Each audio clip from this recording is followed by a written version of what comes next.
आपके अपने YouTube channel Dubey sir classes में। साथियों, आज का जो हमारा विषय है वो है पावर ऑफ एकोमोडेशन, यानी एडजस्ट करने की क्षमता।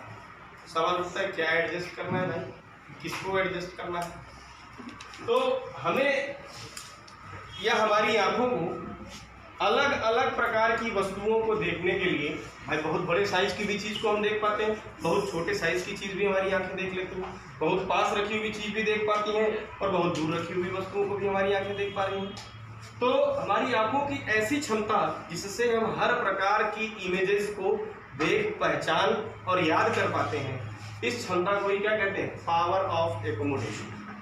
सवाल होता है कि ये क्षमता हमारी आंखों में आती कैसे है? तो ये क्षमता हमारी आंखों में आती है इस लेंस के साइज के बदलने की वजह से, या आप कह लीजिए इस लेंस के फोकल लेंथ के बदलने की वजह से। थोड़ा सा वैज्ञानिक होने पर हमारे मन में ये जब बात आएगी तो थोड़ा सा साइंटिफिक हो जाएंगे, कहेंगे कि जब इस लेंस की फोकल लेंथ हम बार बार बदल लेते हैं और जिसकी वजह से हम चीज़ों को, अपने करीब की चीज़ को भी, अपने दूर की भी चीज़ को, छोटी और बड़ी हर तरह की चीज़ को देख पाते हैं। अच्छा सर, ठीक है। अब सवाल उठता है कि सर ये लेंस, क्या ये परमानेंट लेंस नहीं होता है क्या? ये है परमानेंट, एक निश्चित आकार का लेंस है, लेकिन ये विशेष प्रकार की मांसपेशियों से भी जुड़ा हुआ है जिनका नाम है सिलियरी मसल्स। सिलियरी मसल्स ये हैं इधर भी और इधर भी।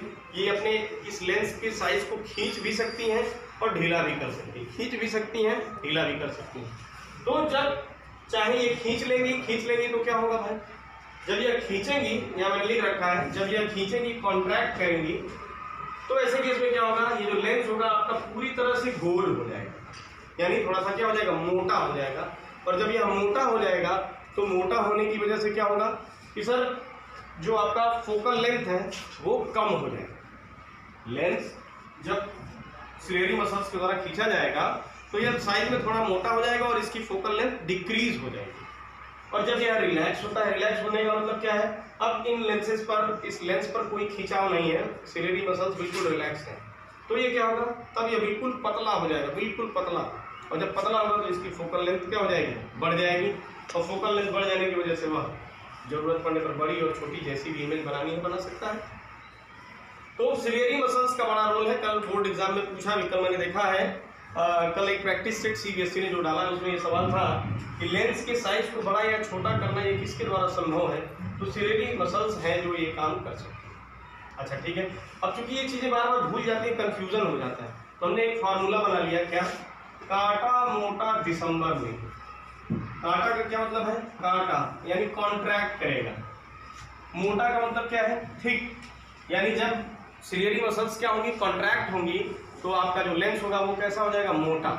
और साथ ही साथ जो फोकल लेंथ होगी उसकी क्या हो जाएगी? दिसंबर का तात्पर्य है DEC, और DEC डिक्रीज की स्पेलिंग में है, यानी आपका साइज क्या हो जाएगा? छोटा हो जाएगा। जो फोकल लेंथ है उसका साइज क्या हो जाएगा? फोकल लेंथ जो है वो कम हो जाएगी। तो ये याद करने के लिए, एक याद करके तो दूसरा अपने आप याद हो जाएगा। आंखों की क्षमता, कभी कभी ये पूछा जाता है कि कितनी दूर तक देख पाने की है या कितने करीब तक देख पाने की है। तो हमारी आंखें एक निश्चित दूरी के बाद चीज़ों को, अगर निश्चित दूरी, या आप कह लीजिए कि निश्चित दूरी से भी कम कर दिया जाए अगर, तो हमारी आंखें उन्हें ब्लर देखती हैं, धुंधली देख पाती हैं, स्पष्ट देख नहीं पाती। तो हमारी आंखों का एक नियर पॉइंट बना है, क्या? वो है 25 सेंटीमीटर। 25 सेंटीमीटर एक निश्चित दूरी है। इस 25 सेंटीमीटर से करीब अगर कोई वस्तु आती है तो आप फोकल लेंथ और ऑप्टिकल सेंटर के बीच वाली कहानी याद कीजिए कि जब इसके बीच में कोई वस्तु आती थी तो क्या हो जाता था? सर इमेज ब्लर बनती थी, लेंस के पीछे बनने लगती थी। याद आ रहा है?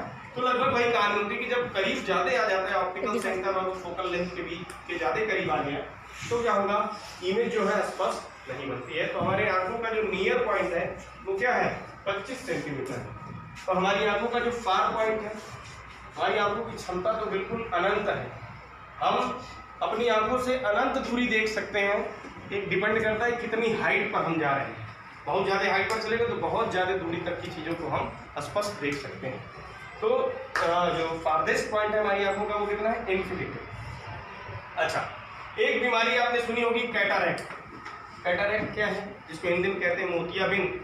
मोतियाबिंद एक ऐसी बीमारी है जिसमें हमारी जो आँखें हैं ये कहीं ना कहीं आप देखते होंगे, जो हमारी आंखों का काला वाला पोर्शन है वो पूरी तरह से सफ़ेद सफ़ेद सा दिखाई देने लगता है। जनरली ये ओल्ड एज के लोगों को होता है, बूढ़े लोगों में। जैसे जैसे आंखें पुरानी होती हैं तो क्या हो जाता है, यहाँ का जो लिक्विड यहाँ पर जो भरा हुआ है लेंस के अंदर, जो एक विशेष विस्कोसिटी का होता है और जो एक विशेष डिस्पर्सन प्रोवाइड करता है, स्कैटरिंग ऑफ लाइट करता है, ये लिक्विड नेचर में ट्रांसपेरेंट होता है। लेकिन ओल्ड एज में क्या हुआ, जैसे जैसे आदमी बूढ़ा होता जाता है, यह मिल्की और क्लाउडी हो गया, यानी दूधिया रंग का हो गया या बादल के कलर का हो गया, जिसकी वजह से अब आंखें कैसी दिखाई देने लगी, सफ़ेद सफ़ेद सी। जो काला वाला पोर्शन था वो भी सफ़ेद सफ़ेद सा दिखने लगा।